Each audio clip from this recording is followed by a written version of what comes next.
नमस्कार, आप देख रहे हैं राष्ट्रहित टीवी। आपके साथ मैं हूं अंकिता। जब से केंद्र सरकार ने अग्निवीर योजना का ऐलान किया है, तब से ही अग्निवीर योजना को लेकर विपक्ष हमलावर रहा है। सड़क से लेकर संसद तक विपक्ष ने अग्निवीर योजना का विरोध किया। चुनावी भाषणों और लुभावने घोषणा पत्र में ये तक ऐलान किया गया कि अगर सत्ता में आए तो सबसे पहले अग्निवीर योजना को बंद करेंगे। संसद में leader of opposition Rahul Gandhi ने अग्निवीर योजना को लेकर मोदी सरकार पर हमला किया। शहीद के दर्जे और मुआवजे को लेकर बहस इतनी बढ़ी कि देश के रक्षा मंत्री राजनाथ सिंह को दखल देना पड़ा, तो सेना को भी इस लड़ाई में कूदना पड़ा। लेकिन इसी बीच अग्निवीरों के लिए बड़ी खबर सामने आई है। केंद्र सरकार ने एक बड़ा ऐलान किया है कि पूर्व अग्निवीरों के लिए 10% पद अर्धसैनिक बलों में आरक्षित किए जाएंगे, यानी कि सीआईएसएफ और बीएसएफ में पूर्व अग्निवीरों को नौकरी में 10% आरक्षण मिलेगा। बड़ी बात यह है कि इस ऐलान के बाद सीआईएसएफ ने इसके लिए तैयारी भी शुरू कर दी है और इस फैसले के आधार पर सीआईएसएफ जल्द ही भर्तियों के लिए ये नियम लागू करेगी। सीआईएसएफ के महानिदेशक नीना सिंह ने कहा कि केंद्रीय गृह मंत्रालय ने केंद्रीय सशस्त्र पुलिस बलों में पूर्व अग्निवीरों की भर्ती का बड़ा कदम उठाया है। इसको लेकर सीआईएसएफ ने भी सारे इंतजाम कर लिए हैं। कांस्टेबल्स की 10% रिक्तियां पूर्व अग्निवीरों के लिए आरक्षित रहेंगी। साथ ही उन्हें शारीरिक दक्षता परीक्षा में छूट दी जाएगी। वहीं इस मामले को लेकर बीएसएफ के डीजी नितिन अग्रवाल ने कहा कि हम सैनिक तैयार कर रहे हैं, इससे बेहतर कुछ नहीं हो सकता। इससे सभी बलों को फायदा होगा। पूर्व अग्निवीरों को भर्ती में 10% आरक्षण मिलेगा। साल 2022 में ही मोदी सरकार ने ऐलान कर दिया था कि अर्धसैनिक बलों की नियुक्ति में अग्निवीरों को प्राथमिकता मिलेगी। इन्हें 10% आरक्षण दिया जाएगा। रक्षा मंत्रालय ने अग्निवीरों को 10% आरक्षण देने का वादा किया था। इसके अलावा उत्तर प्रदेश, गोवा और हरियाणा सरकार ने राज्य पुलिस और उससे जुड़ी सेवाओं में अग्निवीरों को प्राथमिकता देने की बात कही थी। आपको एक बार फिर से बताते हैं कि अग्निपथ स्कीम आखिर क्या थी और इसके क्या क्या फायदे हैं। पहले बात करते हैं इस स्कीम को आखिर लाने की जरूरत क्यों पड़ी।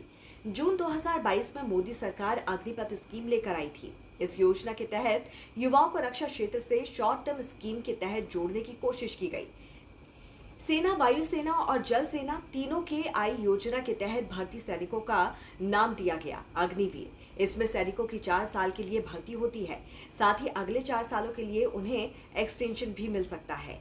सर्विस पूरी होने पर 25% अग्निवीरों को नियमित सेना में ले लिया जाएगा, जबकि बाकी 75% को एक बड़ी राशि के साथ स्किल सर्टिफिकेट दिया जाएगा ताकि वो दक्षता के अनुसार नया काम खोज सके। हालांकि अग्निवीर योजना का विपक्ष ने शुरुआत से ही विरोध किया और इसमें लगातार कई खामियां निकालता गया, लेकिन सरकार का दावा था कि उसने काफी सोच समझकर और विचार विमर्श के बाद ही योजना की शुरुआत की है। अग्निवीरों की सेना में सेवा के दौरान जरूरी ट्रेनिंग और सुविधाएं दी जाती हैं। इस दौरान सर्वोच्च बलिदान को प्राप्त होने पर अग्निवीरों के परिवारजनों को मुआवजा भी मिलता है।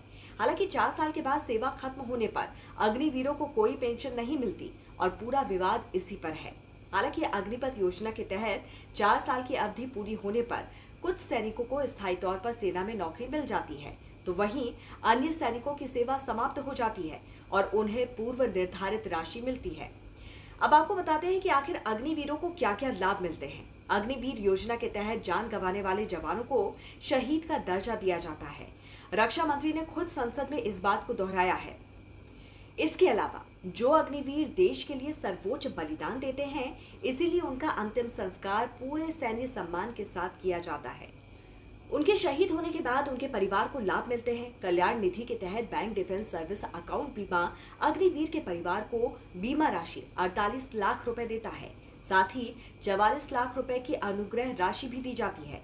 तो वहीं कई अन्य खर्च भी देता है, जिसमें अंतिम संस्कार के खर्चे की राशि भी शामिल होती है। साथ ही इसके अलावा परिवार को 4 साल की सैलरी का बचा हुआ पैसा भी मिलता है।